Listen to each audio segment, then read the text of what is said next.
Okay, hello everyone. Thanks for coming. Got a few of you guys on here. Thanks for coming back.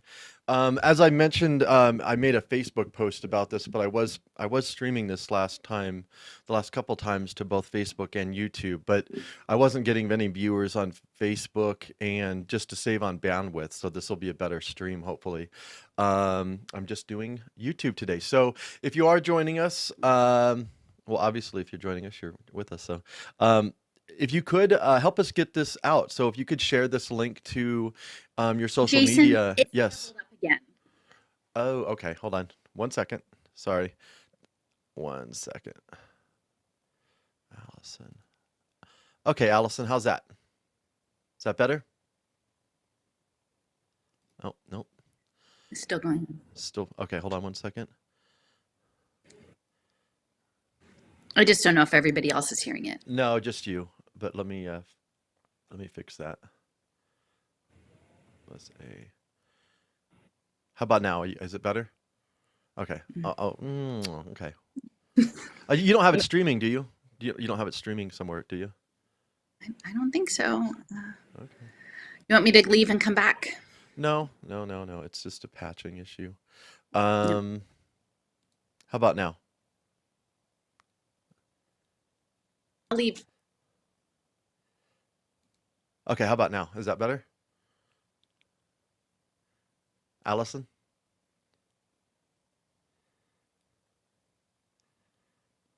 Hey, Allison. Can you hear me? This thing. I didn't change any of the settings since last time, so it should be all the same. I think we lost Allison.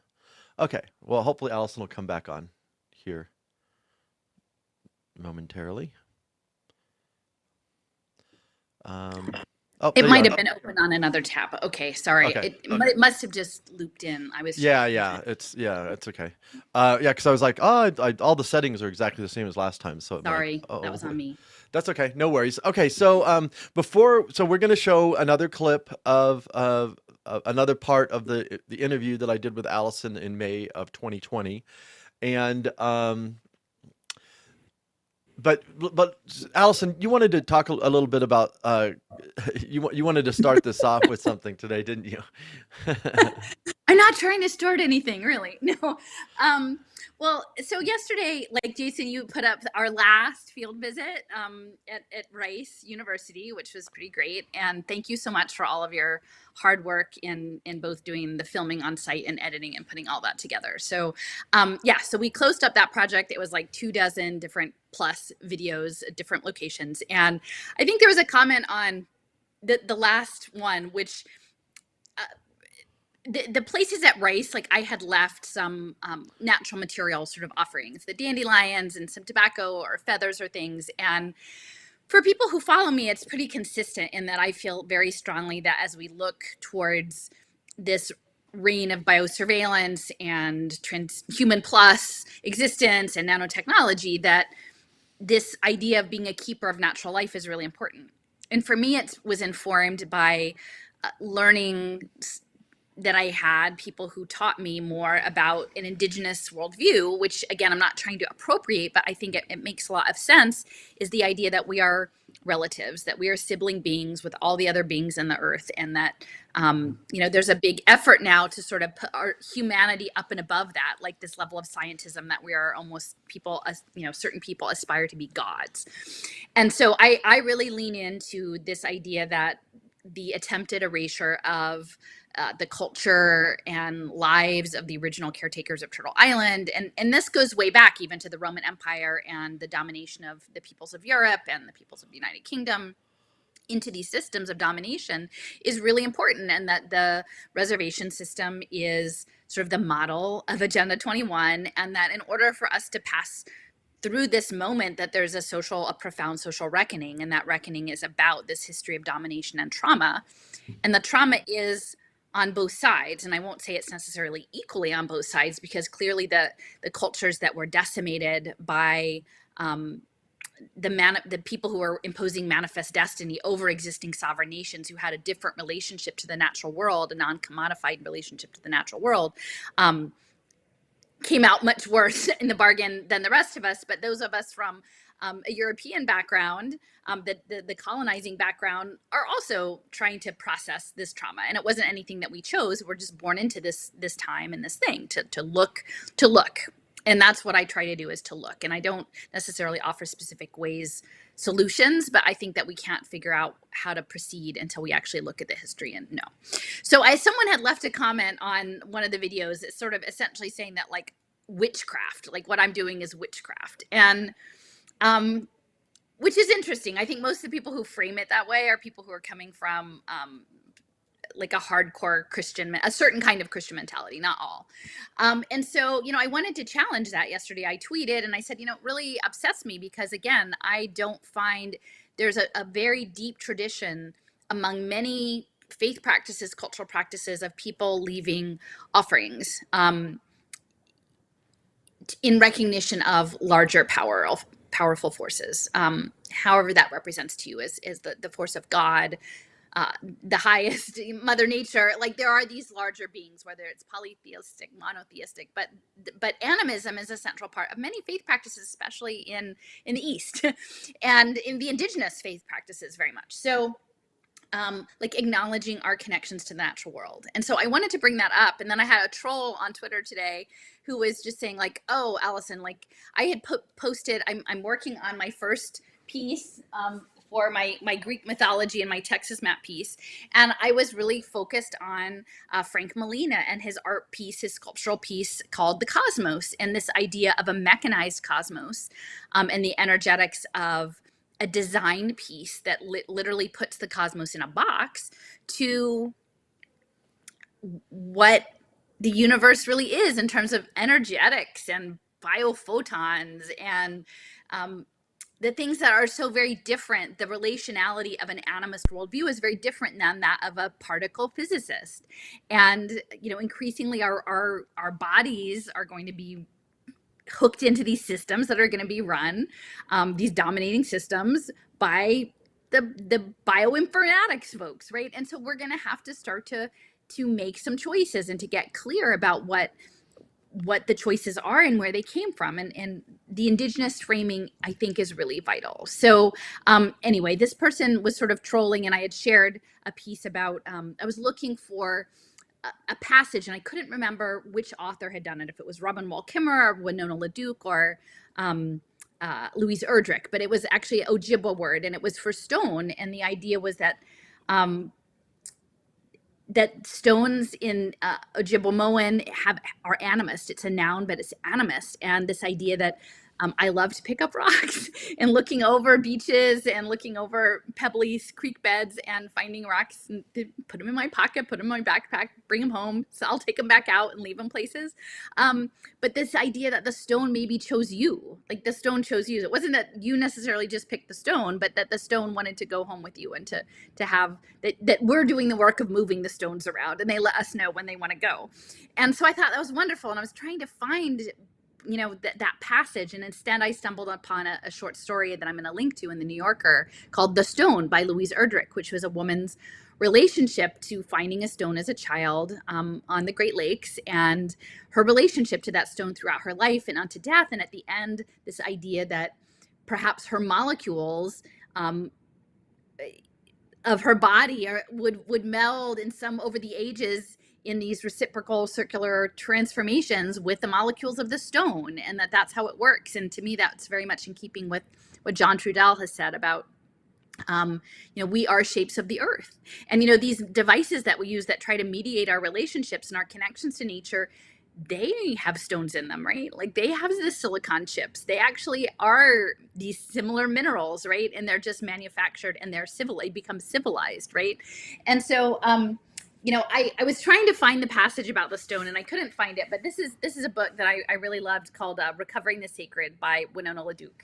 And I want to read a short passage here because I think it speaks to this concept of, I'm not here to dictate to people what their faith practice is. But I think we have to be very aware of attempting within especially resistant spaces, to dominate others and to say that you know better for other people, and that there is one right way to be in the world and be in the universe. And I would argue that I think that there are many ways, and so we should be assuming that your practice is not harming other beings or other people. Like, be respectful of other people's practices, because I think in this moment, which I feel is an energetic spiritual engagement, we need all hands on deck. So we need all authentic people who are connected into natural energetic systems to like stand up to this thing. So so this is from Winona LaDuke's book. It's from the foreword, What is Sacred?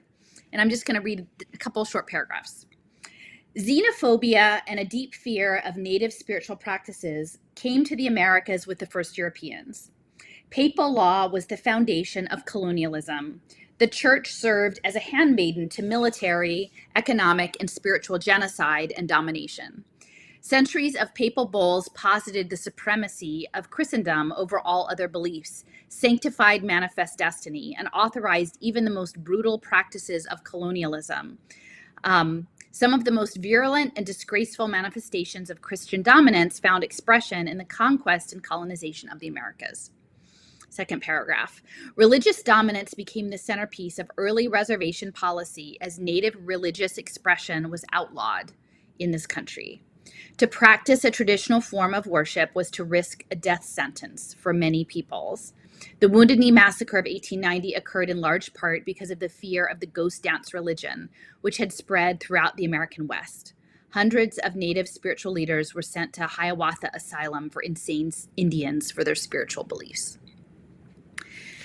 And so I think that this history, I just want to center that, because it does, I think, really blend in with my perspective on how we address what's coming, is that it didn't come out of nowhere, and it isn't something that we're going to easily fix, because it is something that we are enmeshed in. We're enmeshed in these histories of colonization. And then what does it mean to be civilized? What does civilization mean? And in this case, and Stephen Newcomb speaks of it in his book as well, is that you became civilized by building the mission churches, and then you became part of the system. And so those practices now that were wrought about against populations that stood in the way of resource extraction, that they were killed, erased, their language was taken, their cultural practices were taken. Well, now this net, in my opinion, is much wider. It's all of us. And so we need to figure out, like, reflect on that and figure out our positionality within the present circumstance. And for me, it's very much about looking at our relationship to one another and to natural systems from a space of non-domination. And so I would just reassert, I'm not here to be culturally appropriative, but for me, what makes sense is that when I am in communion with the natural world, and it's speaking to me, whether it's through my encounters with stones or leaves or feathers or things, and then I make that assertion in spaces where these tentacles of the military finance complex have come to pass, or places that have experienced grave harm in the past, that I would just invite people, before you would like to dismiss it out of hand, to ask, is this hurting anyone? Is this raising the energetics of our conversation about being natural beings in a world that is being overtaken by nanotechnology?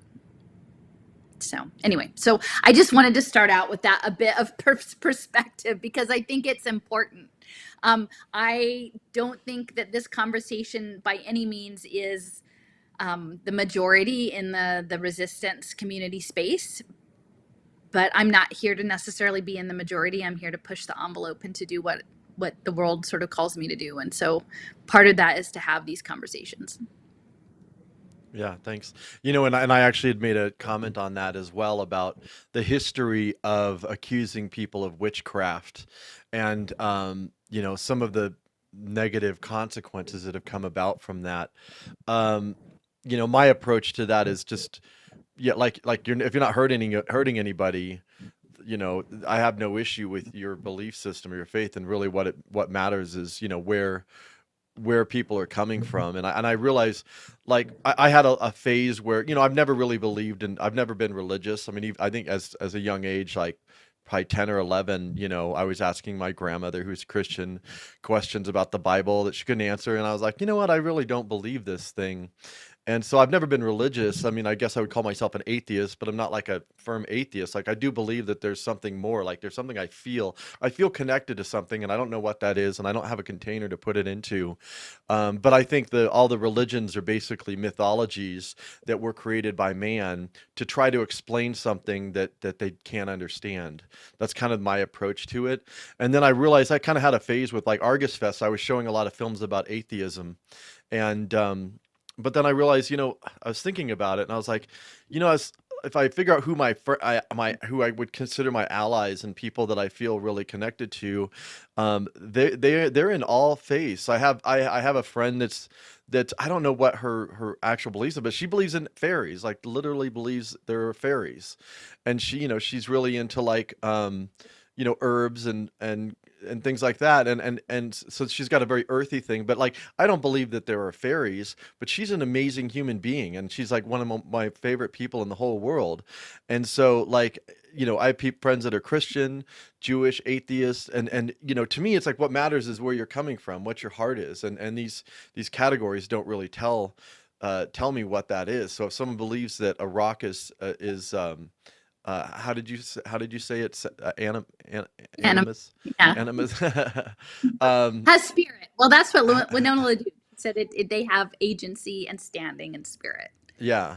See, I don't It's a believe different that, but I'm totally version of cool that. with people that do. Like, you know what I mean? Like and who knows? Like, I don't, I'm not the knower of all things, and there's certainly a lot of mystery to life and experience and consciousness, and um, you know, there's a lot that I don't know. But like you said, like when we get into the position of policing other people, I think we need to be real careful with that. Like there's a lot of people that are like really adamant about like forcing their beliefs on someone else and not realizing the problems associated with that are actually often greater than the person's belief in the first place, if it is something that you find questionable.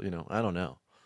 Well, so for me though, I think on the indigenous framework though, it is important to understand within their cultural practice their relationship to the natural world as relatives. Right. Especially in this moment of commodification of natural resources, and that the human body is now becoming the next point of resource extraction. And so if we try to understand this, it's not strictly just a faith practice, but from a system of faith intermarried with systems of domination and extractivism and demonizing a worldview that is counter to an extraction process, we're going to have a harder time understanding the nanotechnology and biotechnology for what it is. And for me, it is literally an extension of colonialism. But now it is colonizing literally the tissues of our material tissues of our bodies, as well as potentially our energetic exchanges on our neurons, like our thoughts and our souls. And so it's that particular history of indigenous practice that is important to keep in mind. That's part of the story. Yeah. And also too, like there's certain beliefs that are actually healthier in terms of the end result of like how they interact with life. And if you have that belief system, where you're respecting life and you're respecting nature, you end up with a healthier result, even if there are aspects of that belief that maybe aren't literally true. Like my friend, like maybe there aren't literally fairies, but that belief system is actually connecting her in a way to other life and producing a positive result. So I would say the more you look into particle physics, like some of things you don't know, we have no idea all the things we don't know. yeah. Like And that's the I'm thing. Like the open further to down you go there, you're yeah. just like, oh my gosh, there's all like even things that were known, 20 years ago are things that are conceivable. Like, yesterday I'm looking and NASA's talking about in the year 2000, they were positing they wanted to develop space elevators. It's not exactly faith, but there are things that seem unimaginable that all of a sudden like then become imaginable. So Right. like, I'm not taking everything off the table, but for me, the centering point is domination and erasure and extractivism. Yeah. And because I think in any category, there are going to be like any ideological category, whether that's faith or geography or nation, whatever, like there's going to be domination principles, and then there's going to be people who would work for liberation or nurturing. And so I'm not trying to like stereotype any one thing. I'm just saying the history of the colonization project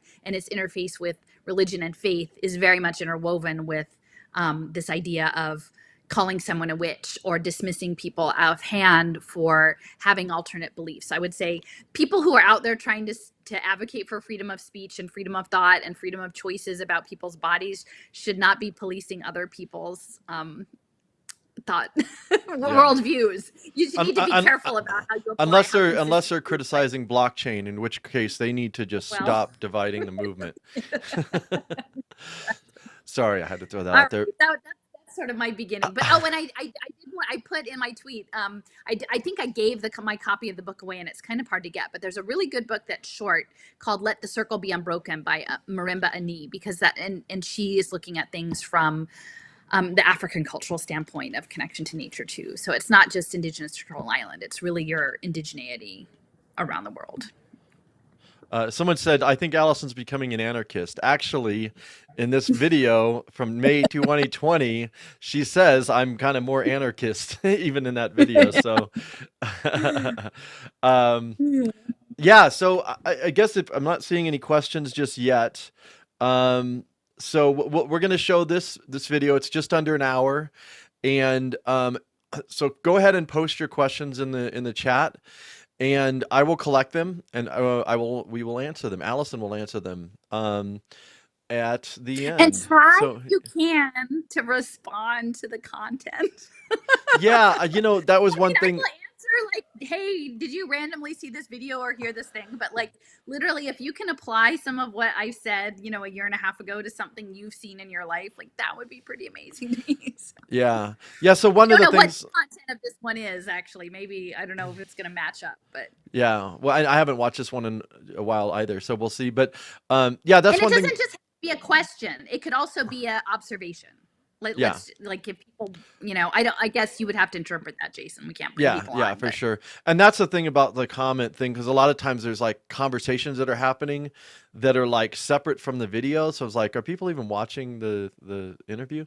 So we do want to kind of like focus on the content. So yeah, if you can form your questions or comments that you want to share around kind of what we're talking about, to try to keep it focused, because sometimes these things can just go off, and next thing you know, it's splintered into 100 different things. I will take one quick question before we start this.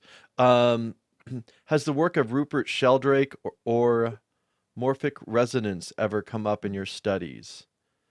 Are you familiar with Rupert or morphic resonance? I'm not familiar. I've heard of Rupert, haven't done a deep dive, but I'm a little bit familiar with it. And I think that there is something to it. I mean, for me, that's when I speak to the fact that like, it's not strictly a numbers game, but this idea that like, if even a small group of people can like focus, like there is, I've looked in like noetics and the noosphere, and that there is this energetic system that is connecting us.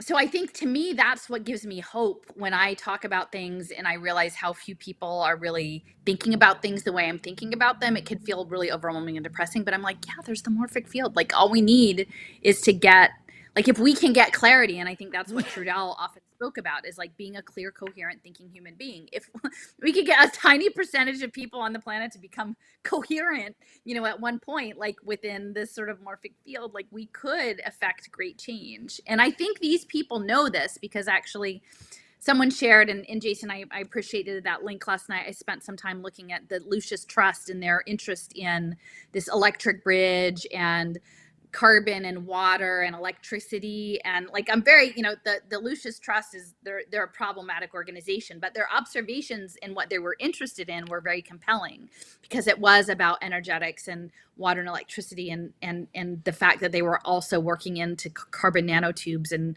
graphene was a little overwhelming for me to look at. But there's quite a bit of interest in these alternative ways of looking at life as plasma, and as ether. And that's why I say, like, you don't know what you don't know, right?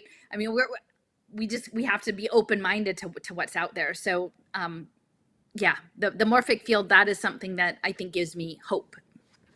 Yeah, the Lucius Trust thing, it looks like really fringe, like almost like a religious, like No, a fringe, it's like new agey kind of like it's science-based not new age fringe, thing. But yeah, I mean, but they've got a relationship with the United Nations, so it's like right? yeah.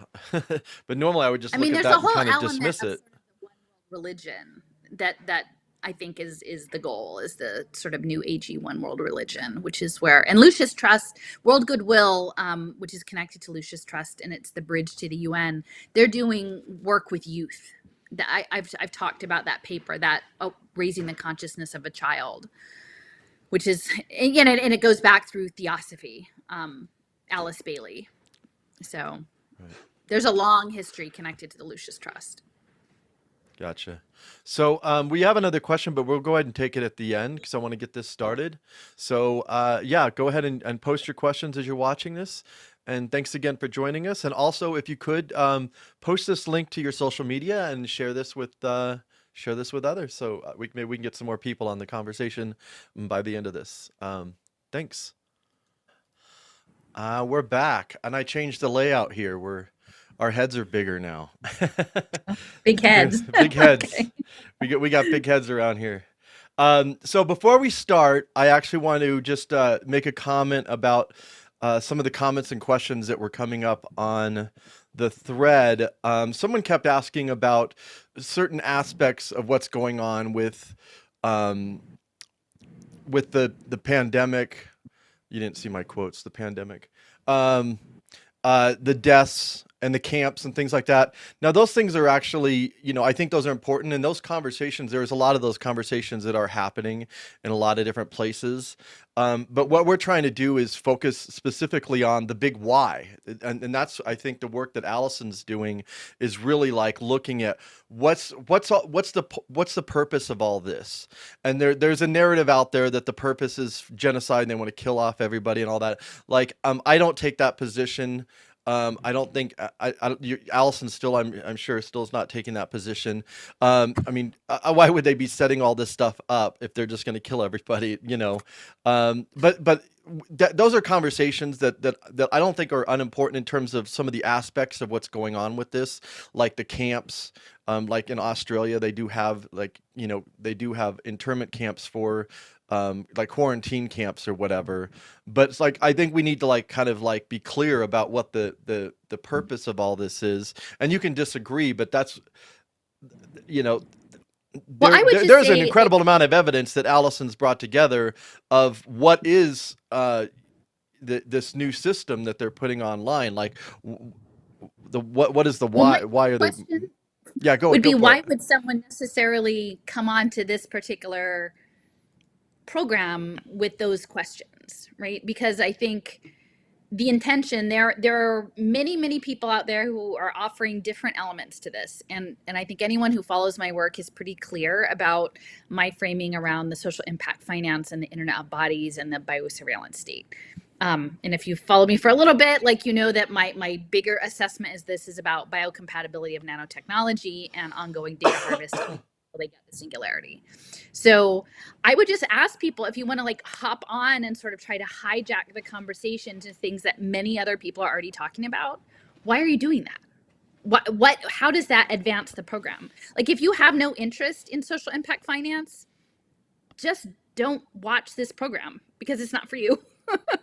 I mean, that's what I would just say. And I would say ultimately,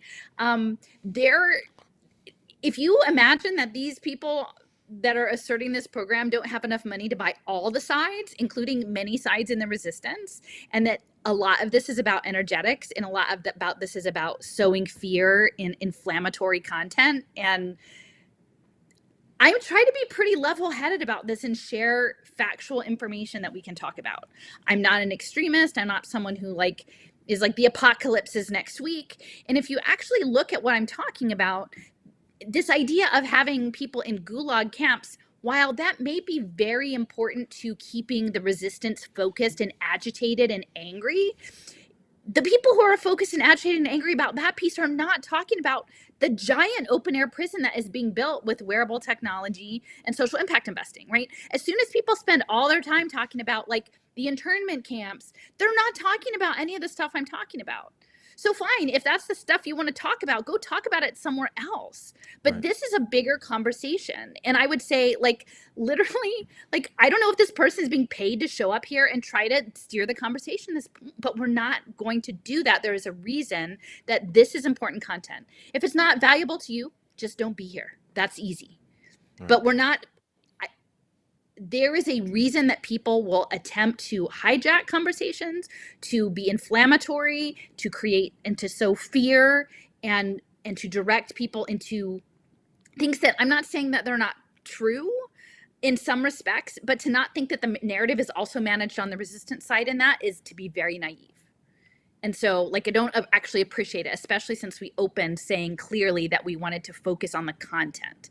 And there were quite a few people that I saw in the content comments who were focused on the substance of what I was talking about, which is still very relevant. I think the same person said nothing that was over a year old is relevant. That's wrong, because this is actually super relevant. And the whole social prescribing stuff that I was talking about, literally, this was 18, 20 months ago that we were talking about this, right? Now it's finally being talked about in the bigger publications because it's rolling out in the United Kingdom. All right? It's relevant. Right. Yeah. And, so I'm and just done. Honestly, I'm just done with people who are like this. If that's what you want to do, if you just want to show up and rattle the cage, you're not welcome. Right. Just, yeah, and I am trying to create a more curated space on this where we do focus on these issues because they're not being talked about. You know, we've been doing this this work. I've been helping Alison try to get this stuff out for you know, a year and a half now, and still the conversations overwhelmingly everywhere have not gone past the health space, and it's really frustrating. And that's by design. Right. It's And the idea, and I think what People happens too is what? I mean, at this point, people who are engaged enough to understand the scope of what is going on should realize they're being managed. The Right. resistance is being managed, totally being managed. And I think what happens is people are so desperate. They're like, we need more numbers. We need more numbers. And we're like, well, not necessarily. Like, it's better to stay on point and have clarity, in my view, than to have a whole bunch of numbers. So people are like, oh, some big name person is speaking out, and they get so excited and they want to just grab onto that. Like, they think this is a numbers game, and this is not a numbers game. This is a clarity. This is about understanding what it is we're facing and having clarity about that, and to ignore this new system that's being put online, which involves, you know, it's everything you think about economics, forget about it. This is an entirely new system. This is where your life, your behavior is tokenized, and you're rewarded and punished based on your behavior. I mean, this is totally new. I'm still trying to wrap my mind around what that world looks like because it's so different. People think this is like the old world's dead. The old capitalist system is gone. Like, they're transitioning into something that's completely new, and Alison has been working really hard to try to show you what that looks like. And I think that, like, that is a real thing, that the controlling the conversation, and like, let's talk about this one thing, you know, like this one thing that's going on here, and not look at the bigger picture. So that's anyways, I just wanted to put that out there, and you know, so. But it's an important lesson in terms of managing the conversation, because that's what's happening. That you are being managed. Now, I'm not here to say that I have all the answers and you should believe me above other people, but synthesize the information, and the stuff that I'm saying is true and it's happening. And why would it not be more widely understood, since I've been saying it since May 2020? Why would all of these alt media outlets not be covering this at this point? It's not like it's hidden. So, yeah, sorry for the frustration. That's all right. All right. Wake up. All right. So I'm not going to answer those. I'm not going to bring up those few questions that relate to the pandemic, just because we want to stay focused. Biocompatibility and giant open air prison based on the Indian reservation model. That's what's coming. Right. And in the meanwhile, the inflammatory stuff, while it may be true, isn't the bigger game. in my opinion. All right. So before we take the questions, I want to first ask you, did you have any initial, like, as you were rewatching this, were there any things that you wanted to bring up or clarify from, watching this a year and a half later? I guess it's not a year and a half, is it? I mean, I think it's on point. What can I say? I mean, it feels, I mean, yeah, I mean, it's all coming. I mean, the social emotional learning stuff, the early childhood stuff. I know that there were some comments there about sort of public health and home visits. So it's very useful for me to hear from people who are seeing it firsthand. I mean, that's where we should be at this point, is that the people who are working in the caring professions, the people who are the teachers and the healthcare providers and the mental health care providers and the counseling people and the social workers, nobody goes into that profession because they want to micromanage people on a device and create a digital AI twin of families. Absolutely not. So, like, that's where we need to be. And if we can start those conversations in those communities, because what those folks need to understand is that the people who are administering the program, this is a brutal system, and all of the participants are going to become verticals as impact commodities. So while you're managing people who are navigating difficult circumstances, whether that's poverty, mental health, addiction, what have you, your productivity as an employee is also being managed. So you are going to be the impact commodity. You are going to be the impact commodity as a staff member managing other impact commodities. Everybody's a vertical. And so we have to I mean, it's this massive opportunity for solidarity, in my opinion, because this machine is really literally coming after everyone, unless you're a billionaire who has a private island. So it's tremendously unifying if we could just get some coherence about what's actually happening, and understand the breadth of it, that is far beyond the health, and then it's that the schools are the anchor points for the school data healthcare records, and that what Obama did in savaging the HIPAA data protection in schools was done so the schools could become health centers. Sorry, FERPA. Yeah. So he gutted FERPA, but HIPAA doesn't apply in the schools. So sorry, I misspoke on that. But that was done with intention, knowing that this was coming, so that the schools could be made health centers and mental health centers. My friend Lynn at Common Core Diva does a really nice job tracking the mental health aspects in the workforce, aspects in the education space. So yeah, I mean, it's interesting to me. I mentioned the social prescribing. People are sending me things now, like, look, we're talking about social prescribing. They're rolling out, and right now it's a voluntary incentives-based program.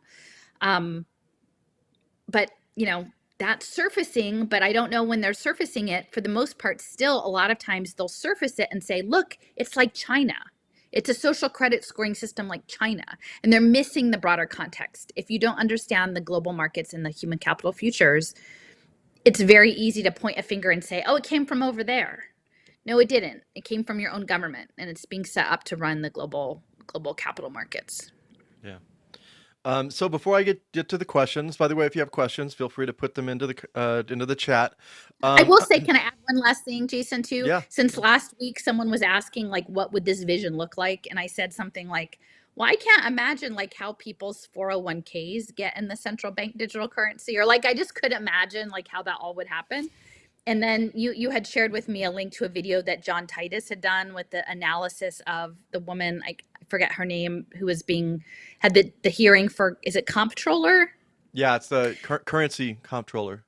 The currency comptroller. And when he was doing a deconstruction of a paper she had written, or I think she was a professor at Cornell, or is a professor at Cornell, and she had written it for the Vanderbilt Law Review or something like that, where she was saying that her recommendation was that all deposits be put into the Federal Reserve System, be removed from private banks and be put into the Federal Reserve System.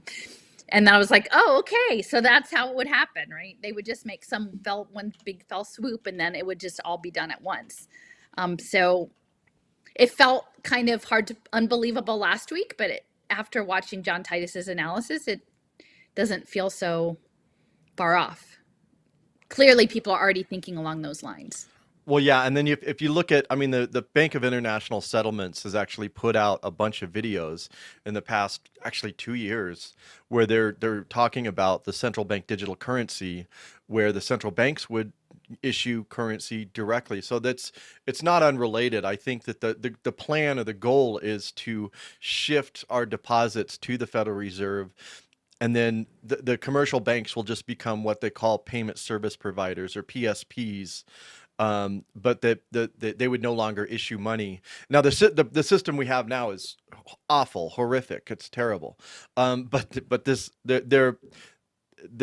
their plans to shift, and we John Titus also made a video about how they call it going direct. How the Federal Reserve is already basically creating money to buy assets.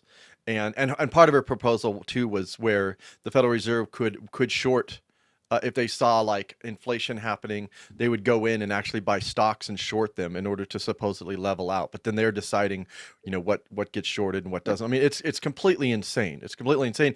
But this woman is actually up for comptroller of the U.S. currency, which is the highest position of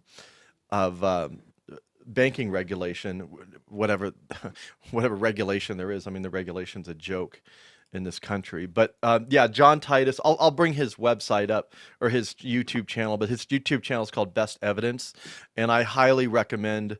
It's dry stuff, like who wants to learn about banking?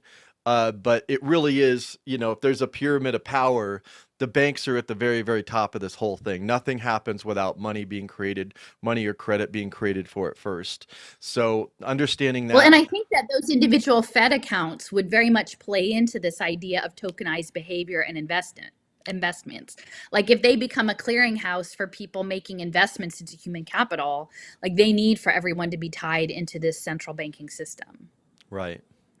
Yeah. So, and I'm still trying to connect. I'm trying to connect Alison's work with John's work, because they are very much connected. And but I don't know exactly how it works. So, here's well, it's never been done before, right? Right. I mean, that's the thing. Like we're trying to describe something that hasn't quite happened yet. We can see the machine, we can see the parts and that they're in motion, but we can't. Yeah. Right. That's the problem. It's hugely important, though. But this is John's website. It's this first one, Sticky Fingered Fed Fanatic Omarova. So that's the video we're talking about. But actually, I'd spend some time on his channel, because all his videos are very informative, and you'll learn a lot from him. So as soon as Alison comes back,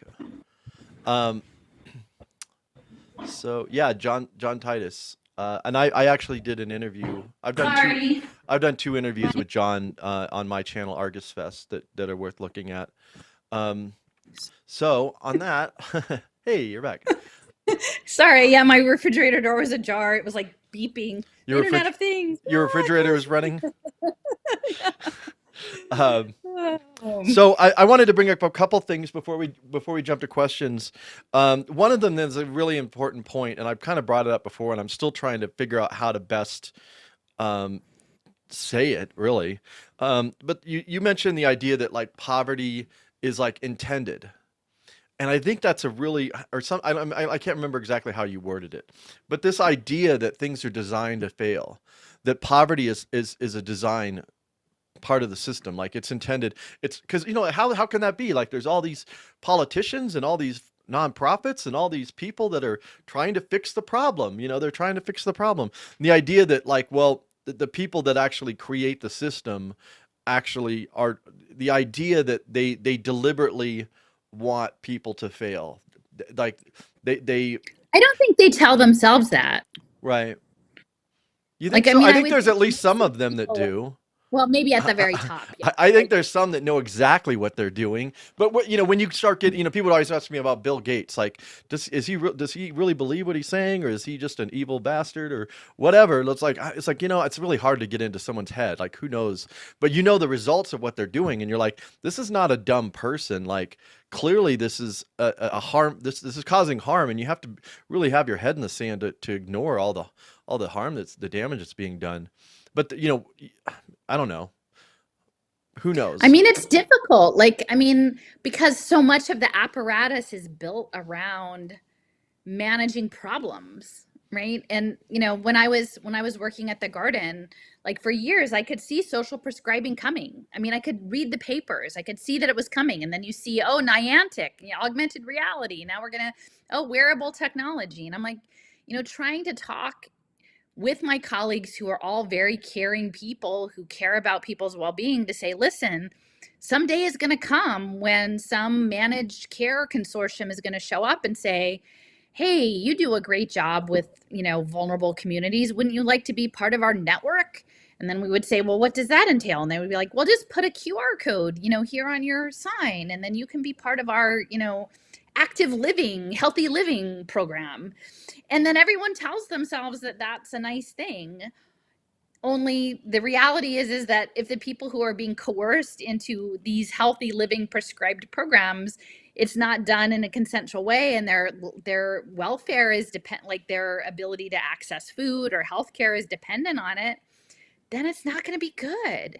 And so what I'm trying to do is like get out ahead of this and say, we need to think about what we're going to say when this day comes, when the offer is made, from a principled place, and to have a reason if we would refuse that, why.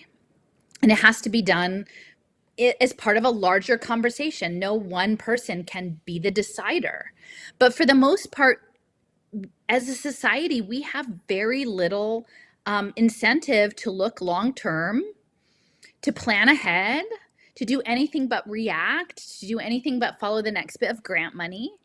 No, and nobody wants to hear it, because then once it's out of your mouth, you can't pretend that it's something different. And so you become, like, no one ever actively scolded me for it, but it was clear no one wanted to have the conversation. No one. We're partnering with a pre-K program. And I'm sure everybody is well-intentioned. I'm sure that the teachers at this program are well-intentioned, and the people who would raise money for this are well-intentioned, and the land on the redevelopment fund is. But if someone came and said, well, would you conceivably use social impact finance to fundraise for this program?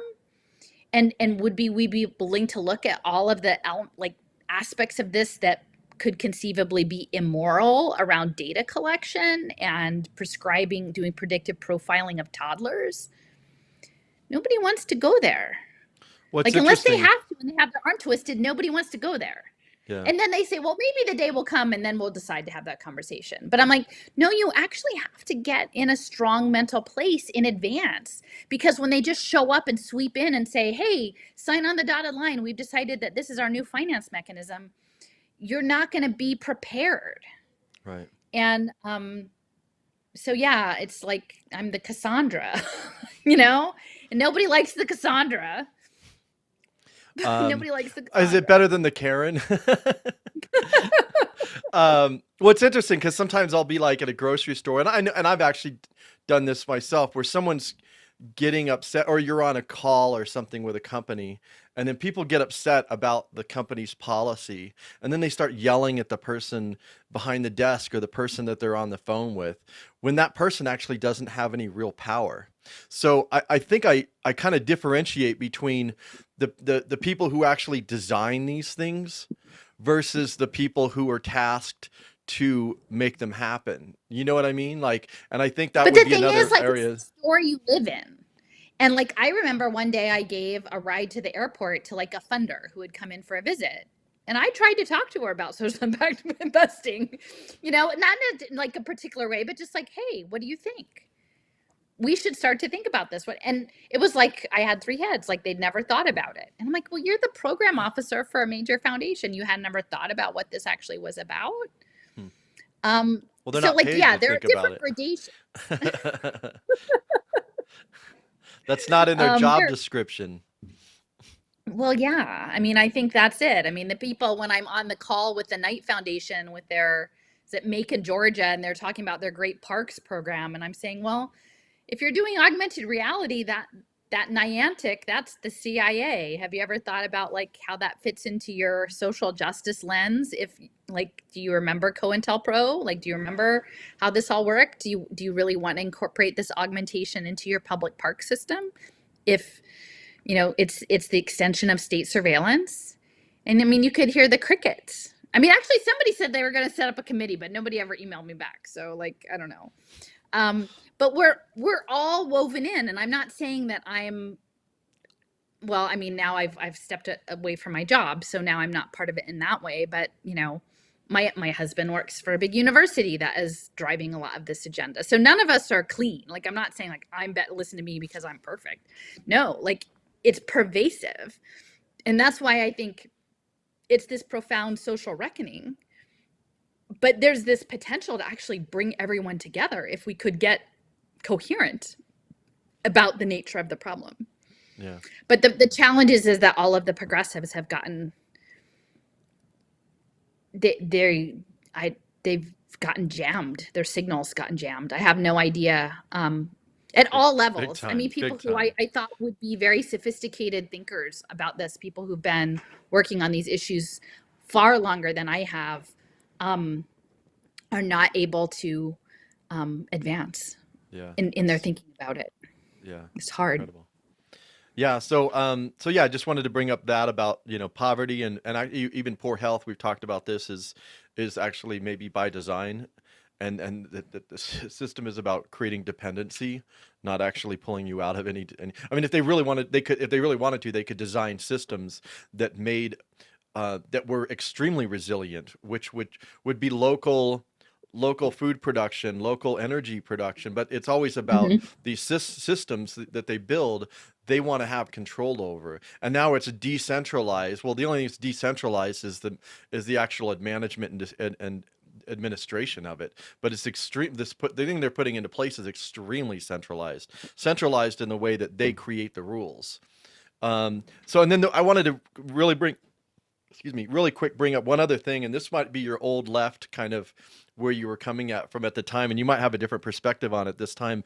But one thing that always drives me mad, the more I learned about the monetary system, is all these discussions you mentioned about we need to redistribute, and you said you used the word wealth and money in the same sentence as if they're interchangeable, and I just wanted to bring out the point that money is a total fiction. They have the power to create as much or as little of it as they want.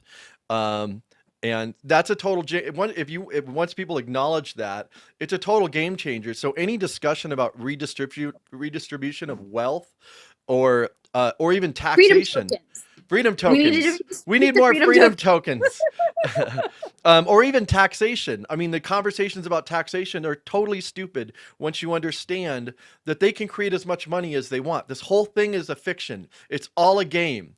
It's all a game, and this is all just theater. These people have this much money. I mean, the interlocking boards. It's not about like, oh, Amazon didn't pay their taxes. It's about they created this fictional wealth that they use to control us. They use money to control us. It's not, money does not come from nature. It's not, Aristotle pointed that out many, many years ago. It's a product of the law, not of nature. And people treat money as if it's a natural thing, as if it's a natural resource. It's insane. Anyways, I don't know if you have anything to say about that, but I just wanted to point that out because you did say something in there where you're like, you said, Well, oh, I'm learning. yeah, I'm yeah, no, still learning. it's for There's a sure. lot to learn. And actually, I would have, 10 years ago, well, maybe more than that, because I've been on the money thing for probably about 15 years. Um, but like 15, 20 years ago, I would have said the same thing about we need to, we need to redistribute, and the people need to Well, pay their maybe fair it's, share in I mean, taxes and all that stuff. But well, I think for me, that goes back to the domination system. Like money is used as a tool of domination, coercion, physical coercion, economic coercion, and that's part of the game. So if and clearly right now that there is a, sorry, You got I'm bumped. looking, trying to get my, We don't get have more. much space here. I could even make I it know I tighter. don't We have could be much like, space here. Tied in. What was I going to say? I mean, there is a concentration of wealth and power. I mean, maybe just power. I mean, there is a power is concentrated in the hands of very small numbers of entities that are increasingly not human. I mean, not that necessarily the people who are human wielding power are more humane, but these trading platforms, these artificial intelligence trading platforms, are even, to me, feel more sinister. absolutely. So, with that, I'll actually take some questions. Sorry, everyone. I wanted to get my 2 cents in first there. Um, this is from Roma. She actually has a statement. She says she's seen dandelions popping up on advertisements, articles, and other areas. Uh, and the comment was the universe is responding. Well, I've actually it's a lot. It's interesting. It's a lot of places I've actually seen the dandelion images are in the very things that we're opposing here. So I don't know, thoughts on that, on the imagery. And I know someone like gave you shit on some platform about like, oh, branding with dandelions or whatever, is, as if you're like running a business and marketing something. It was like, no, it's just it's a good metaphor. It's actually a great metaphor. But comments on that? Um, I mean, I think, and this is something I've been trying to work through today on the piece that I'm writing, but is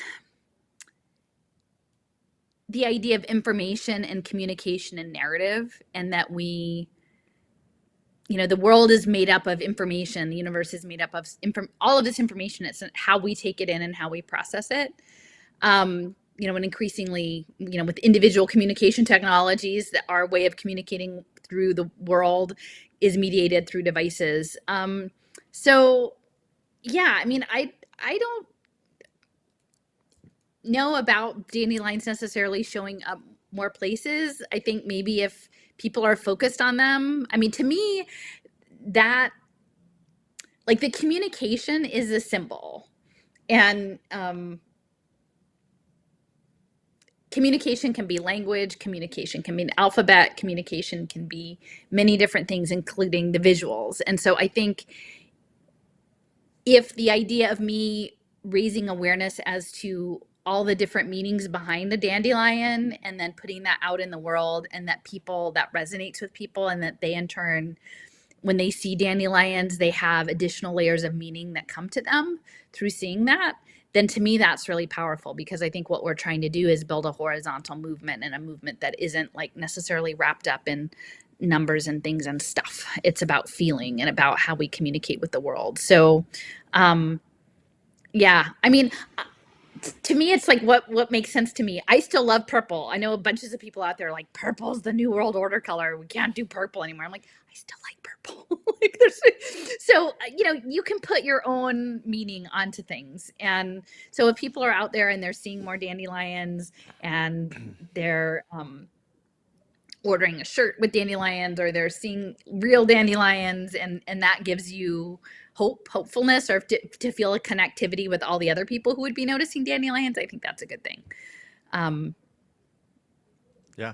And actually, on that, like, I had a conversation recently on Facebook about that, like, imagery. And so clearly, like, the powers that be, or whatever you want to call them, they use a lot of imagery, like symbolism. There's certain symbols and images, and even numbers. There's a lot of numerology.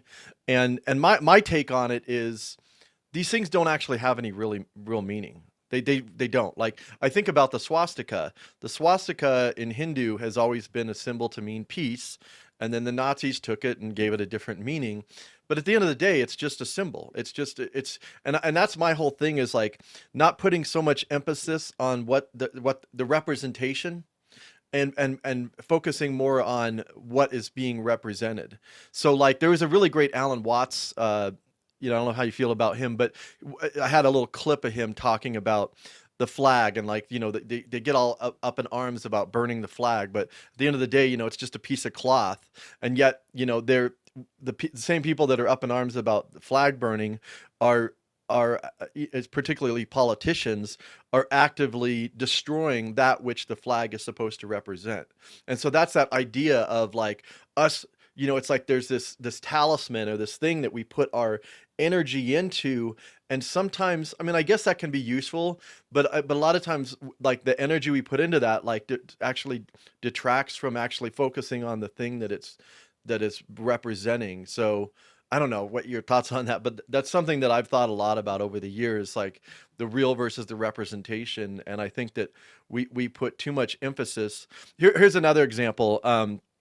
The Federal Reserve, there's a lot of talk with the Federal Reserve in the past few years about changing the $20 bill and having Harriet Tubman on the $20 bill. And I was the asshole that's like, this is stupid. Like Harriet Tubman, I imagine Harriet Tubman would be disgusted by this because this is a symbol of oppression. Like Federal Reserve Yeah. notes are a symbol of oppression, and all these liberal activists are like, we need to get Harriet Tubman on the 20 and let's start a campaign. And I'm like, you're an idiot. Like I love you, but you're an idiot. like let's we need a more military helicopters named after Native American things to honor the Native Americans. It's insane. Like, people are focused on the wrong thing. And anyways, I have a whole issue with representations. The Federal Reserve notes are actually fascinating though, because most of the people on the notes actually oppose the central banking system. So you have Jefferson, you have Lincoln, you have Andrew Jackson. Now, Andrew Jackson was absolutely horrific when it came to indigenous people, very murderous, but he actually did stop the second bank. He was very much opposed to the central banking system. And so I don't think it's an accident that they put these people on the bill. I actually think they put them on the bill to deface them because it actually represents something that they were opposed to. But that's a whole nother conversation. Sorry. I still like dandelions. I still like getting them. So to Yeah. me, it's a different method of communication and connection. And so part of it is like, how are you engaging with it? How are you engaging with the symbol? And people can add their own layers and their own meanings onto it too. I mean, maybe I'm not saying that it's the best, that it's the only way to do things. It's just for me, for this year, this was the dandelion season. So Yeah, I like dandelions too, and I actually like sage as well. So we had a conversation about the sage situation, but okay, how has Christianity shaped law that excuse me, that circumscribes human life in the colonial, neo-colonial world? And then there's a part two to this question: is New Testament a source of mercantile law that has undermined human freedom? I think the person already knows the answer to this question, but Allison? well, I mean, this goes back to Stephen Newcomb's work, that I've talked about the doctrine of domination and the papal bulls. And, I mentioned that with Winona LaDuke was just talking about that in the beginning here. So really all of, at least in Turtle Island, was now the United States, the property law system is built on Indian law because none of it belonged to Europeans before colonization. And so that essentially acquisition of all of those territories was done under the framework of the papal bulls that said essentially if you were not Christians that you could acquire those resources that essentially that those nations, that those people were didn't count for anything and that were subject to conquest. So to me, that's part of it. Now, am I saying that from a New Testament standpoint or a Christ consciousness standpoint that's in alignment? I mean, it's hard to put together. I mean, there's clearly the infrastructure of the organized religion, which is often about conquest and resource extraction and concentration of wealth within the systems, the institutional structures of the church, and then there's faith itself. And I think that those are not necessarily congruent. So, we can look to what's going on now with the Vatican, but it's not going to just be with the Vatican. It's, I think, the impact investing space specifically, because many social welfare services are provided through faith communities, not just Christian, but also Jewish faith, Muslim faith, I mean, all these different faith groups, they're going to be pulled into the social impact contracts as well. And, you know, the question will be, will they decline the terms of these agreements? Will they decline the data collection terms? Will they agree to put children on blockchain so that they can sit in a church basement and have their data collected by a Chromebook? Maybe. You know, that's why I'm trying to go out in front of places and say, this is what's really going on here. So you might feel like you're getting like a nice infusion of cash to take care of your people, but it comes at a certain cost, and it could be potentially the cost of their soul. If, you know, what I'm imagining about these blockchain data collection systems, you know, and neural prosthetics are doing. So, yeah, so for the most part, the papal bulls and the doctrine of domination are integral to understanding the history of Turtle Island and the politics, the resource extraction, the land tenure, and all along with that is the dispossession and murder many of many indigenous communities. So now I'm not saying that that's Christ consciousness, but that's the institution of the church and all that goes along with it. Right. And we plugged this book before, but Yeah, I know. get it on the screen here. But this is an absolute must read. This is Pagans in the Promised Land. Yeah, Pagans in the Proud by Stephen Newcomb. We've talked about it before, but it really is a foundational read that you know, that I think's and that's the reckoning, right? Because I think that there are many people who are devoted, caring individuals who feel very deeply connected to a faith practice, that this is the baggage that comes along with it that we haven't really dealt with. And so I think if there was going to be any time to start dealing with it, the point at which we are facing Agenda 21 mass dispossession, enclosures, and possible human plus existence so that we're no longer natural beings, like this would be the time. This would be the time to figure it out. All right. So the next question is, what led Alison in her research to Pierre Teilhard Desjardins? What can be said about that? So I was trying to remember back, like how, like sometimes you're just exploring the internet and you stumble into something. I think I was looking into artificial intelligence at the time, and I had come across some reference who said that his work around the noosphere and some of his early research was foundational to the development of the concept of artificial intelligence. And so then I started poking around, and then I found a video where he was being vetted at Georgetown. It was like a certain anniversary of his death or something. And, you know, I know Georgetown is central to the social impact investing space. And a lot of this is coming through the Jesuit universities. And so I was like, okay, so I'm listening to this and I'm looking like, who are the presenters at this, you know, this fetting of, you know, Pierre Teilhard Desjardins, and looking that two of the main people were actually based in the greater Philadelphia area, one who was a professor at Villanova and another was connected with Chestnut Hill Academy, which is in the city. So again, all roads seem to lead back to Philadelphia. We've got a lot of stuff going on. So that was a particular interest. I actually emailed both of those women, but I never got a response. So I haven't, that's sort of been on the back burner.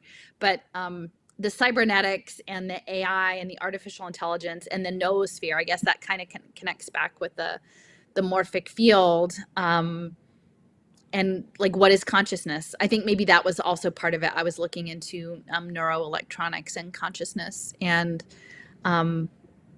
you know, like the blockchain systems, which I think, going back to the church, like after the doctrine of the papal bulls were issued, that was at the same time that they were doing the double entry bookkeeping that I mentioned. That was, it was advanced by the Catholic Church. I can't remember the monk.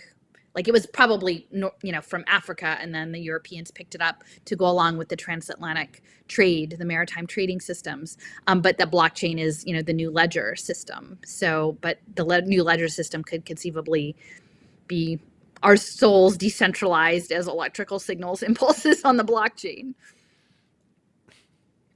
All right. So reflecting on the segment about impact securities, is this one of the reasons why so many CEOs are retiring lately? They're pausing the corporate focus and getting their foundations ready? Oh, well, that's a good question. I mean, I think like clearly when Bezos stepped back and set up his foundation, I mean, that was part of it.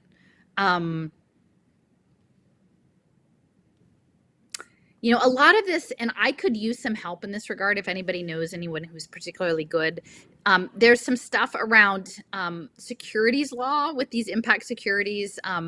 It was a law passed in the 90s by Bill Clinton that was around like Protection of Philanthropy Act.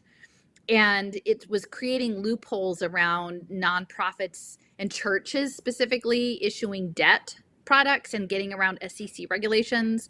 And then there were connections to the industrial banking system. And so, like Jason said, the whole banking economic apparatus is getting upended and changed around. I would recommend on Silicon Icarus, the latest post by, it's actually Leo Saraceno, who knows a lot about blockchain. He had done a really in-depth piece looking at MakerDAO, MakerDAO, and loans that were being put against crypto assets. And so I think really this idea of finance and loans and money is all getting upended. And so I'm not, you know, part of some of the stuff I'm thinking about lately is about this idea of creating loans against crypto, and that essentially the premise is that people wouldn't want to cash out the crypto, and so they would take a loan against it and use it as collateral. And the largest community foundation that's really behind the social impact space is called the Silicon Valley Community Foundation, and it's either the largest or the second to the Oklahoma Foundation, which is George Kaiser. And there's a lot, like a significant amount of its assets are in crypto. And so I'm sort of trying to picture, there's a Charities Aid Foundation white paper called Giving Unchained, where they were talking about creating decentralized autonomous organizations as foundations and automating like giving with smart contracts. But increasingly, I think it's not straight up charity. It's going to be loans. It's going to be loans tied to social impact finance. So who knows what these jokers are all up to? You know, the stakeholder capitalism is still capitalism, you know, so I literally think that there are going to be whole new huge markets in digital behavior management coming online. But I'm not in any of those back rooms to know what their deals are. So it could be that there's whole new sections of securities law that are about to be set up that are tied to digital identity and digital banking. But, you know, I think, I don't know the specifics. I don't know the specifics. All right. So this person says, I have a friend starting an education center. Families will file affidavits to homeschool to escape mandates. That was in parentheses. Using project-based learning. So that I kind of interrupted that because there was a parentheses thing. Sorry about that. Let me just start over. I have a friend starting an education center using project-based learning, but also online learning platforms. Platforms such as Khan Academy, Lexia, Dreambox. How can I explain they won't be escaping anything while using programs such as these? So the point was bringing up that a lot of people are trying to move away from schools and go into homeschooling to escape this.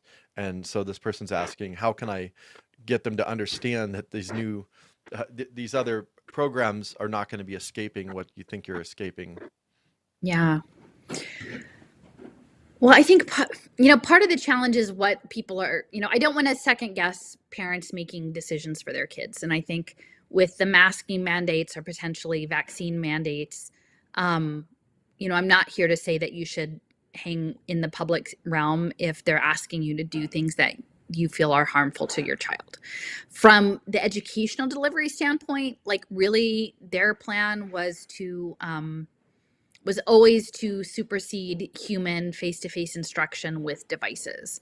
Now, we have to understand devices now are not just going to be screen-based devices, but are increasingly going to be wearables and the augmented and virtual reality and biometric sensor wearables. And that's very much linked to project-based learning, quote unquote, because the projects could be happening in virtual reality headsets, could be gamified, may not actually, it's certainly, I don't think, going to be your standard, you know, make a paper mache Penguin, which is what my kid did in second grade, that kind of research project. And then you do something on the side. It's Dandelions. literally going to be, run through these different devices. So yeah, I mean, I've said that the educational technology space is literally that these children are being used to create value for ed tech companies through their unpaid digital labor. And that's what's happening. And, for quite a number of years in the lead up, even in the public education fight, they were creating a lot of virtual schools. And some of the virtual schools had drop-in centers that you could do some face-to-face program, which I think is actually ultimately the model, is the idea that you will have majority hybrid online learning and then drop-in centers for the projects and for your wraparound services. But those were all online. This was not traditional homeschooling. And so you had, over the last 5 to 7 years, a whole cohort of people who, for very reasonable reasons, had abandoned the public system because their children's needs were not being met, especially the needs of special needs children whose IEPs were not being fulfilled. And unless you were a family that had the resources to take the school districts to court, it was just a gamble on their end that they would essentially deny a lot of services to families, with the understanding that every once in a while they would have a family that would have enough money to take them to court, and then they would pay for those services, but everybody else they would just deny services. So those special needs children with IEPs in particular, were pushed out of the public system. And it's wretched, and it was a strategic choice on behalf of the school districts. It was done with intent, and it's horrible. But then many of those families ended up doing virtual schooling, which and they imagine themselves to be homeschoolers. So it's sort of like, I'm doing online learning at home, which is a homeschooling, but it's not really. I mean, online learning is part of the digital twinning data mining enterprise. And I think until people sort of come to terms with the fact that the internet, I know we're on it now, but like that the internet is a military technology, and that the plan is to collect enough data to create these digitally twinned societies, it sounds unimaginable, but that's the plan. So I would say, like, try to get out the moonshot paper, the Japan's moonshot goal #1, living as a cyborg, or the Nippon Telegraph and Telephone Company, and maybe we can drop the link down there on digital twin societies and show that.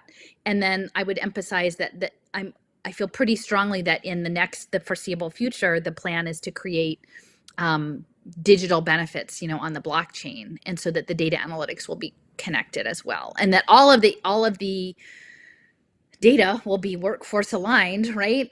And badge based, competency based education, mastery, proficiency based education. That's all about the digital badges for the AI sorting of gig work, piecework. And then increasingly, the devices and the wearables are going to be ostensibly generating predictions about people's mental health, which is even more scary. Whether that's happening in a traditional school or outside of a traditional school, is that the amount of data capture off of these cameras with your expression, your pupils, your pulse rate. Now I'm not saying it's accurate, but they can collect data and then say anything they want about you and your child. And as I mentioned, and this is why I think the indigenous experience is so central, is that removing children from their communities and their families was a central part of the cultural erasure program. And then great harm was brought to many of those children.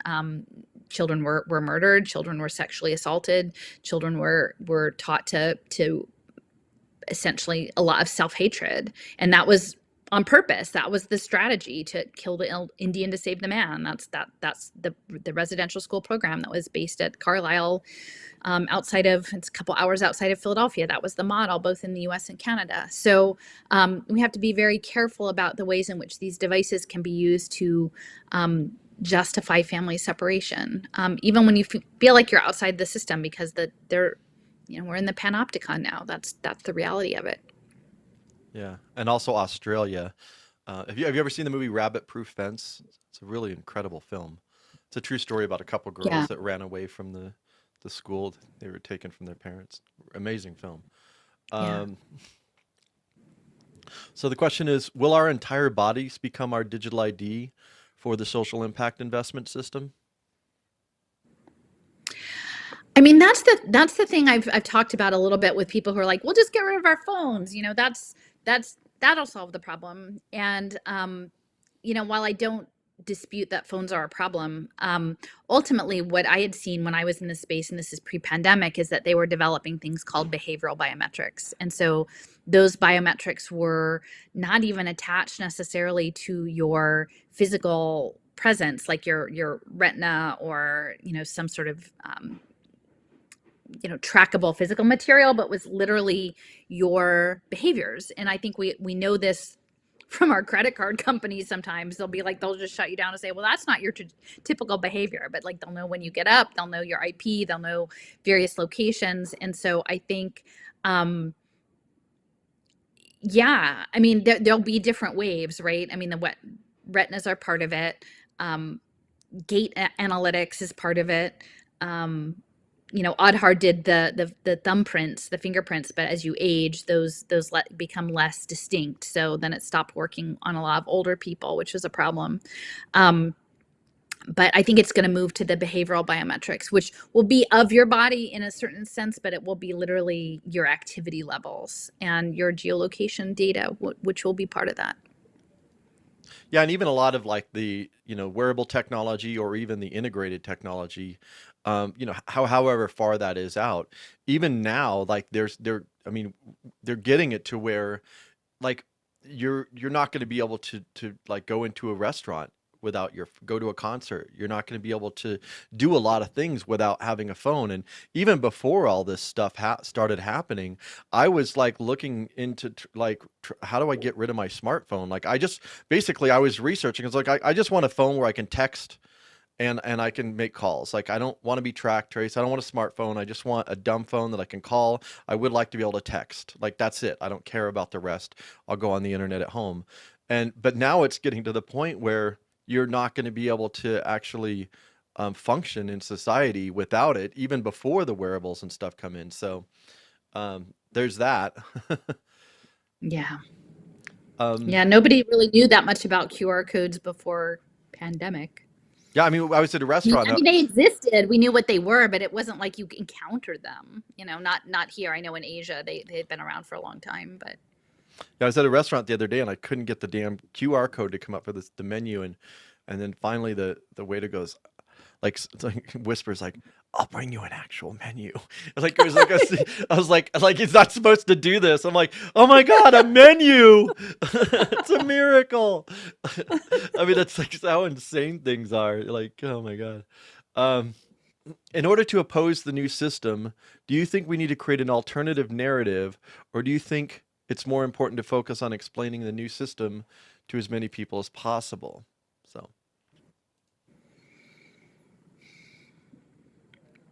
I don't think I understand the question. The new narrative in terms of presenting a solution, is that what you're saying? I think they were just saying, which is more important?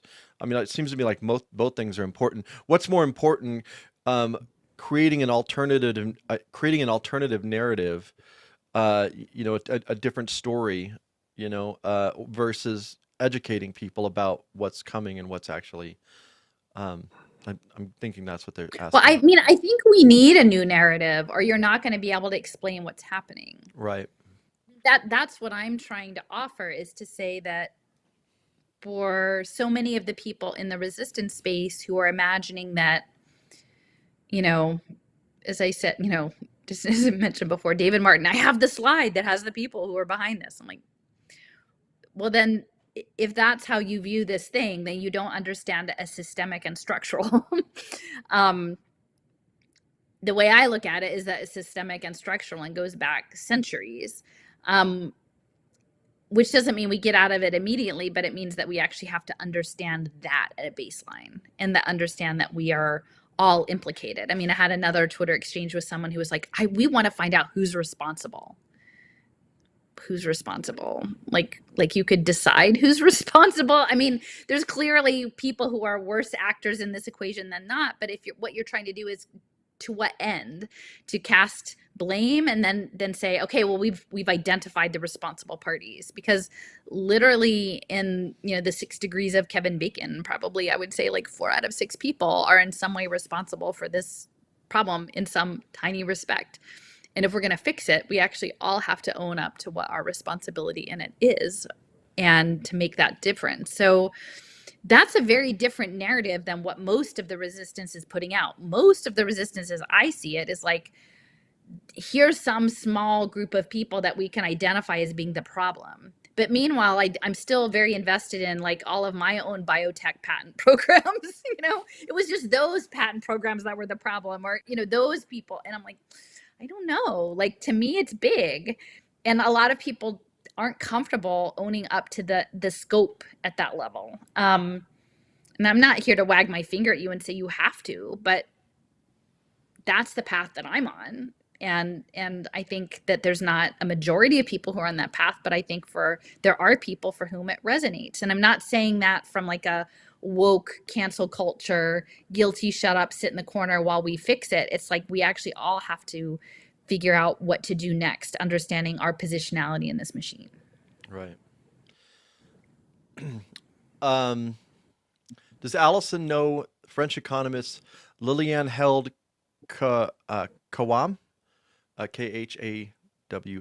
don't. She helped design One World Corp, NWO, management flowcharts, etc. in 1990s, but never thought OWC, I'm not sure what OWC, would use genocide to, so again, the genocide thing, to accomplish goal. Again, we're not, you're not on the same narrative as that this is a genocide, but she wrote the book Coup d'etat planetaire, for planet domination in the 40s, finalized in the 1990s. So not familiar with that person. Yeah, I'm not familiar. Somebody put a link on one of my videos this week, I think, which was the Meadows, is it Richard and Donatella Meadows, who were the co-authors, at least two co-authors with MIT of the Limits to Growth in the 70s, which I was really interested to see. Someone had put up a handful of her lectures from the 70s at Dartmouth. She was a professor at Dartmouth. And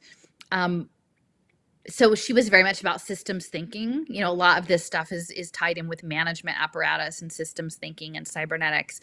But the thing that I found particularly interesting is that her husband, I think his name was maybe Richard, that he had been doing his academic focus, which I think he was maybe at the University of New Hampshire, in gaming and game design and serious gaming, which is sort of the military strategy gaming, and gaming around sustainability, quote unquote, like gamifying sustainability.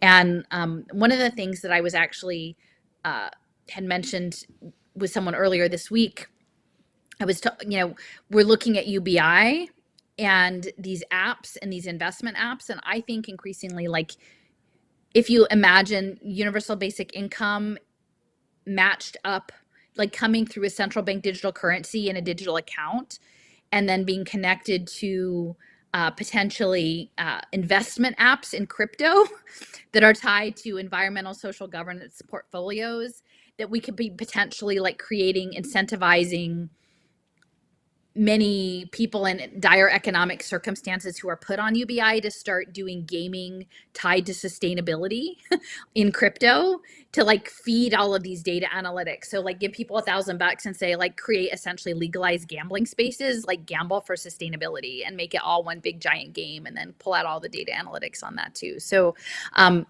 found that piece. I'm sorry I don't know the other person, but yeah, I mean, a lot of this stuff goes back.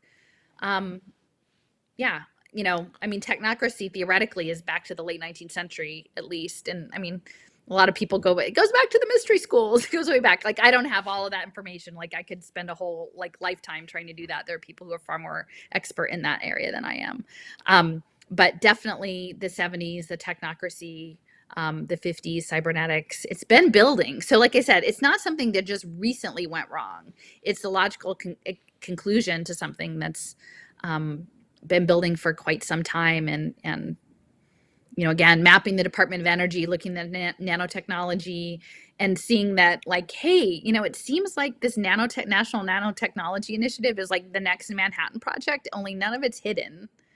If you follow and you look at all of the Department of Energy programs around bioinformatics and DNA, computing and simulations, and I'm like, it feels like there's already a total information war going on. And it's there if you're willing to actually look at it and understand it for what it is, but it's not top secret. It's kind of shocking to me. Yeah. Hidden in plain sight. The Yeah. it's interesting because I actually get that as a response when I'm trying to explain to people about social impact and blockchain identity and the mass surveillance system, uh, data driven bio tracking and everything. And they're like, well, yeah, but things or even the banking system, but people want to dismiss me saying, well, yeah, but things have always been bad. There's always been things that have been bad. I'm like, and these things have always been in place or, and I'm like, yes, it has. And this is a plan that's been around for a long time, but they're at the point where they're making their move. They have the technology and they're making their play right now. What's going on right now, like within the past, 2 years, is extremely significant. It's like they've been preparing for war for a long time and they've just invaded. That Yeah. so so it's like, oh yeah, they've been always, they've been building tanks for a long time. I'm like, yeah, but the tanks are at your front doorstep right now. So but it's interesting, like all the little tricks that people play to avoid actually hearing this information. I've been kind of paying attention to like the psychological tricks that people play on themselves, really, just to try to like dismiss this information.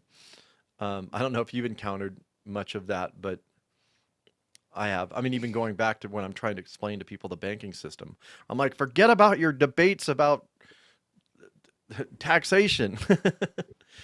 um, okay, another question. In the new system, you have no right to do anything except which you have a transient behavioral compliance digital certificate to permit you to do. Is this an accurate statement? So in the new system, you can't do anything that you don't have a compliance.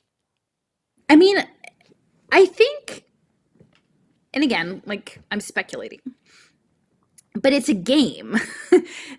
part of the system beyond the social markets is to generate the impact data to feed the AI. So they want the game to keep going for a while, at least until they can accomplish the singularity, if that happens.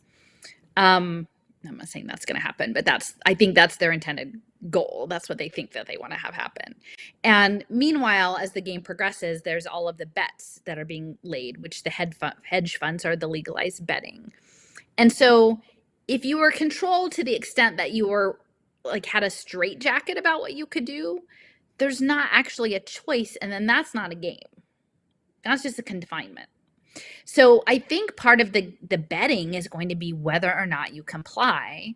And then within the system of cybernetics, it's called like Kubernetes or a governor, is that it's nudges. So that there's a course, there's a direction you're supposed to go.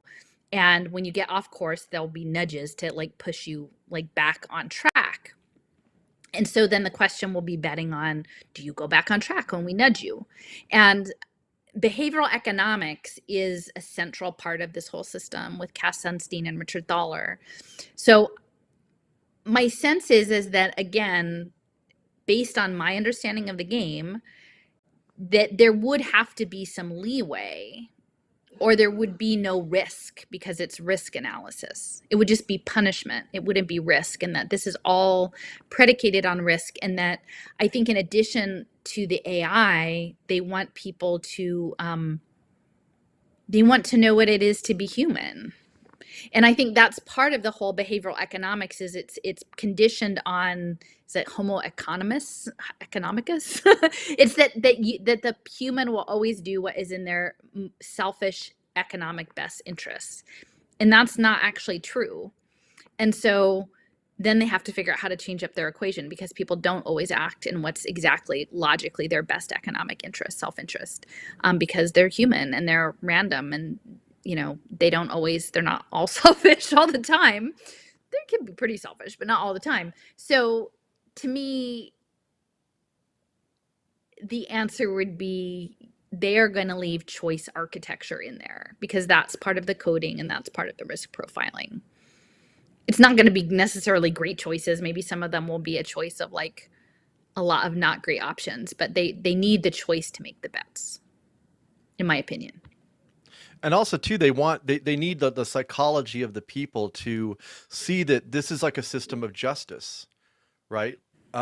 Regardless of whether or not it's just. I was just watching a documentary about a cult and they were beating these children, and they interviewed the kids, and they all felt like, oh, I deserve that beating. Like at the time, they like felt like they'd been conditioned to think that they had deserved it. And I think that the system of the system of punishment and reward and everything is trying to create this idea of like this is a just system.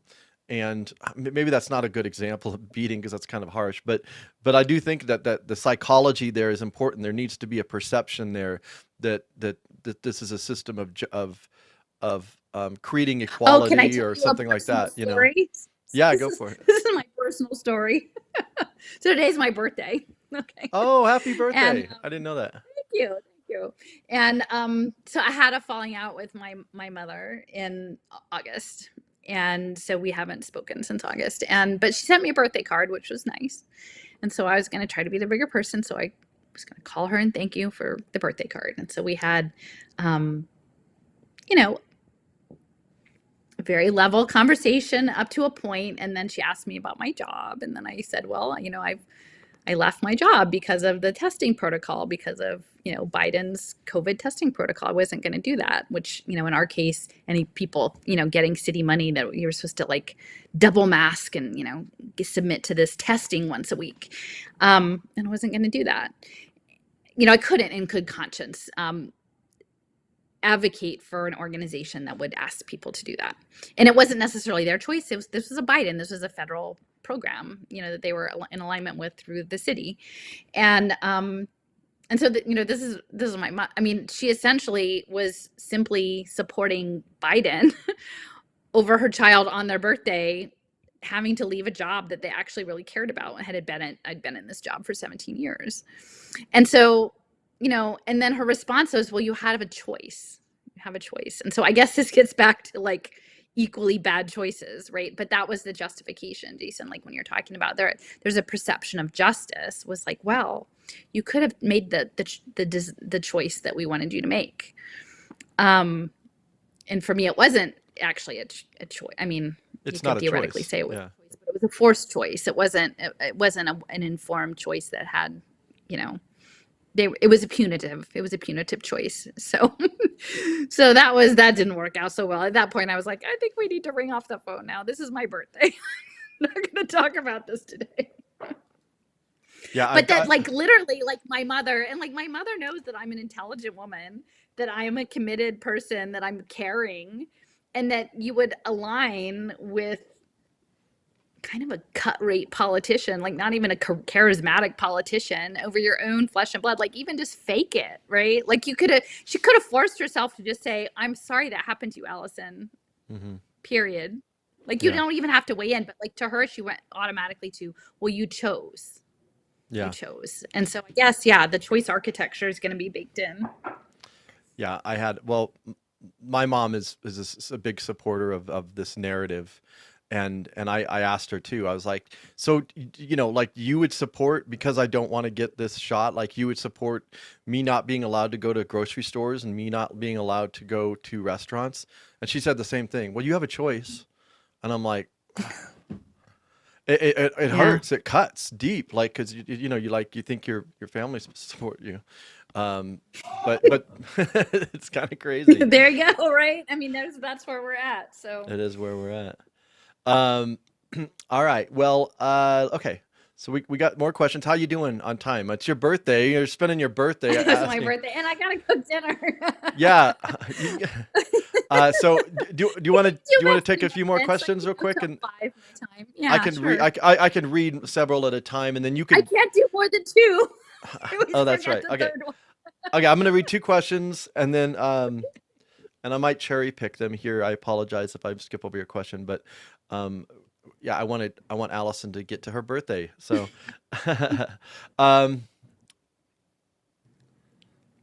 so someone had a question about book recommendations. Maybe you could create something on your website with book recommendations. When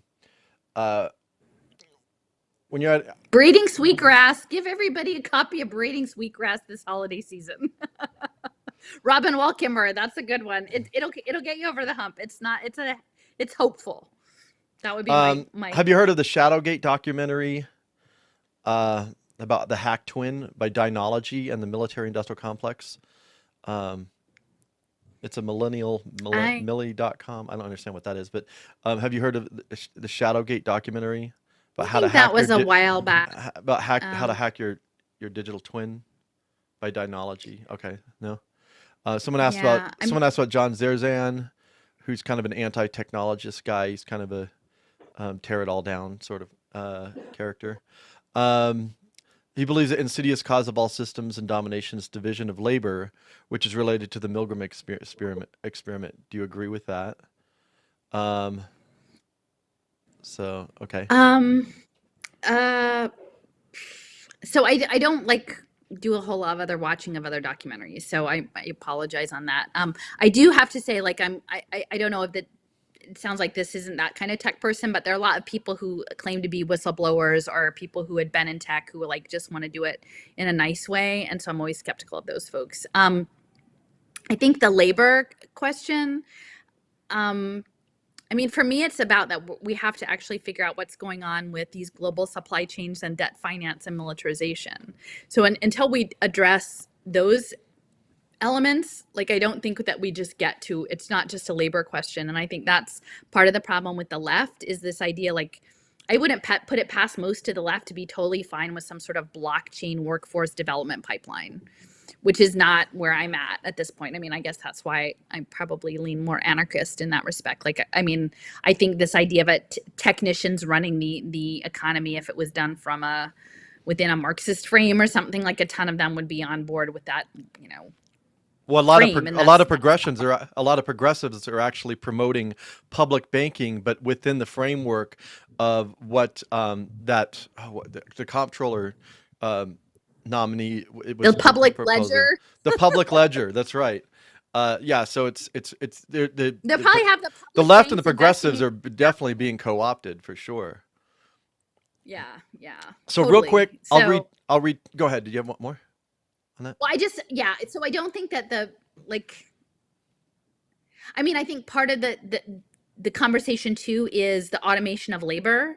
There's the whole, like, automated luxury communism or whatever, like, is, you know, I've talked about that before, is that I think while there are certainly job subsets that are dangerous that could be automated, and there are many professions that need to be more adequately compensated to have better economic stability for their families, the idea of just removing work or career or that isn't productive, the idea that we all just want to have robots as teachers and nurses and things like that, is messed up. So that conversation has to be had as well. That's part of the labor conversation. Okay, I'll quickly read two more things and then we'll go. When you say this is a spiritual engagement, does that mean making a personal commitment to non-compliance with the anti-life system regardless of the outcome? So that's one question. And then when you're out in public, what's the response do you get from people? Because this person, Roma, is actually saying that's where they think they want to go, is more just talking to people in public. And I just some of the stories you've told me, that you've actually had some pretty positive responses when you're actually face to face talking with people. Well, I mean, you have mixed. It's a mixed. Yeah. It's a mixed, obviously. Yeah. I mean, I think the question of, like, how far we go, I mean, it's hard to imagine how bad it's going to get, right? And I don't want to sit in judgment of people making choices, because we're not in each other's shoes, you know. Like, I can't, like, you can only, I think, decide for what makes where you're at, you know. And I'm in my 50s, so my positionality in the machine is different than people who may be younger, people who may have dependents. So I guess I would say beyond blockchain. I mean, but even that, like, it's really hard. Like, once, you know, people's food assistance, right? Like, to me, I feel like at this stage of the game, and this is why I appreciate you creating space to revisit these things, and why, I I'm sorry if I was short with the people at the beginning, after about the misdirection, is that these are really important conversations to be having as this rolls out, right? Like, we don't have to go to the absolutist. Like, part of it is even just educating people to the extent that they know what's going on, that they can have a principle informed conversation. And I need people's help for that. Like, if this was just going to happen, it would have already happened. So clearly, I think that this part of the conversation is being suppressed. And then at this point, those of us who know about it, or who know about my work, then you don't have to lift up my voice, but try to process it for yourself and then put your spin on it out in the world, how it makes sense to you. I don't have a lock on any of this. None of this is like patented or, commodified. Just if it makes sense, figure out how it relates to your community. I will admit, like I just put out my blog post, I've been kind of a hermit, like since the summer. I have not been out very much. And it's not good. I'm not proud of it, but that's where I'm at. I haven't been super public because I haven't felt like I've had people to be with. But that could change. I have a whole big box of those flyers, the Netflix flyers, up in my sewing room. So maybe I should go out and stand on some street corners and hand them out. Yeah. I mean, I think probably the face-to-face stuff is for the best. I will not put out there that I'm the perfect role model for doing all the things. Maybe, do as I say, not as I do. Maybe I will get better at it. Yeah. I'm trying to regroup because honestly, I feel a little burned after these many months and then not having this stuff getting traction. So I've been kind of pulled inward. Yeah. Well, I mean, the good thing is all these videos and your blog posts and all the work that you've done is out there for people to grab at any time, and it may just take a little bit longer for people to catch on. And they obviously will catch on because, like you said, as these things to actually start to roll out, it'll become more and more transparent to everyone that, like, oh yeah, this is a real thing.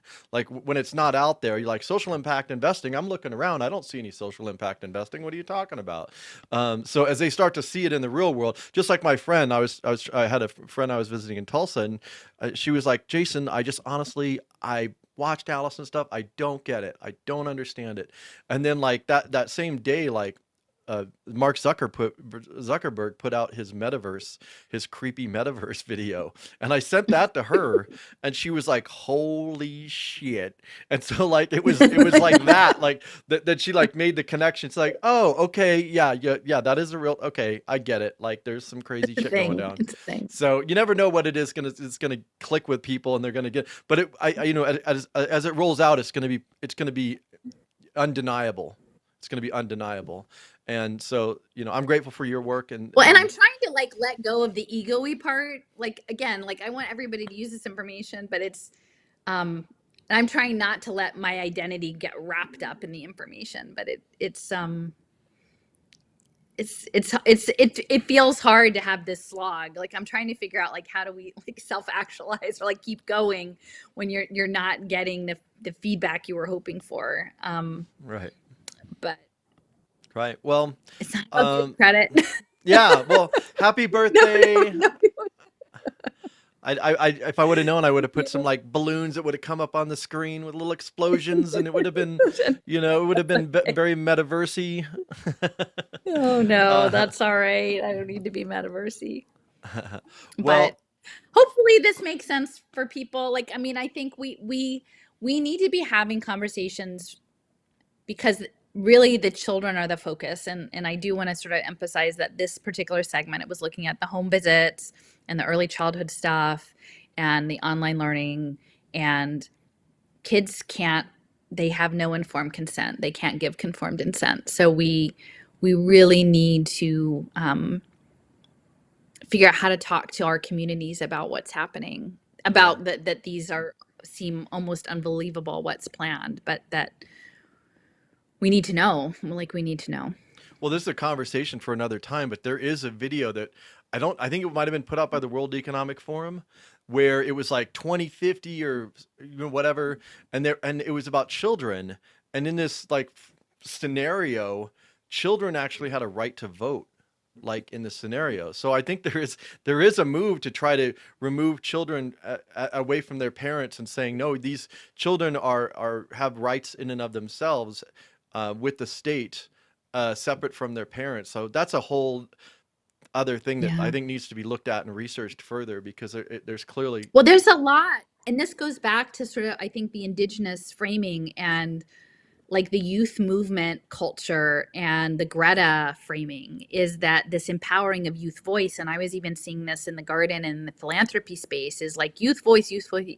And it was always, and not that I have anything against youth, like I have a young adult, in my life, but it's about disconnecting them from community and family. And so youth don't have enough life experience to really understand the broader, they don't have that experience. And so if you understand like communities that are multi-generational, where elders have a certain place and are respected and there's conversation, there's a very different energy that comes out of the youth perspective when it is informed with elders. But once you pluck that out and you create like the Greta movement, you create youth as a disconnect from everything else, and sort of youth as the face of eco-fascism, because they don't know any better. They don't have any life experience to moderate, to let them know. And like, who wants to tell a 20-year-old that the world is a much scarier place than they could have imagined, or the things that they should be fearful of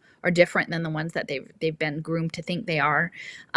It's hard. So like keeping, I think as a liberal person, like it's interesting to like look back at a lot of progressive issues and understand the ways that they're sort of weaponized, and in many respects, aspects of the conservative side around family or faith or local communities are actually really important to take into consideration, as long as you're not, again, advancing your personal interests against those of vulnerable communities, right? Like it's a balance, but that there's a much more vital mix of those two sides of progressive politics and conservative politics, that I think we need to get back to having some sort of aggregation before we can move forward, and that this manufactured disconnect, so that people are living as stereotypes according to ideologies that the media has given them, and owning those, like living in those ideologies that they've been given, is really not helpful. And so we need to step back and actually look at value systems of both value for human life and value of all the other beings that we're engaged with. It's a good way to end. Complicated. Thank you, Allison. And so we've got two more. We're going to do this two more times. This coming Wednesday and then next Sunday. So Wednesday at 8 p.m. Eastern Standard Time, Sunday at 2 p.m.